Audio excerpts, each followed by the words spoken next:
National Weather Service weather radio warning alarm for the KHP 59 listening area of Northeast Ohio. During potentially dangerous weather situations, specially built receivers are automatically activated to warn of the impending hazard. Tests of these receivers are normally conducted by the National Weather Service every Wednesday between 11 a.m. and noon. When there is a threat of or existing severe weather in the area, the test will be postponed until the following day.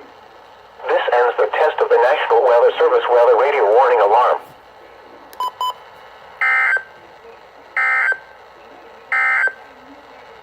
The extended forecast for